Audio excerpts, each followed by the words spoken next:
श्रीभगवान् उवाच भूय एव महाबाहो शृणु मे परमं वचः यत्तेऽहं प्रीयमाणाय वक्ष्यामि हितकाम्यया।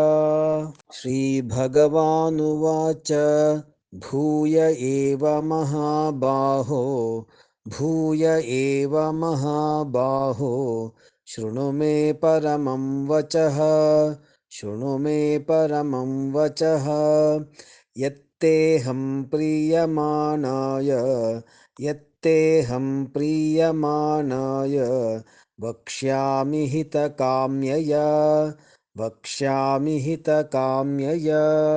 श्रीभगवानुवाच भूय एव महाबाहो शृणु मे परमं वचः यत्तेऽहं प्रीयमाणाय वक्ष्यामि हितकाम्यया।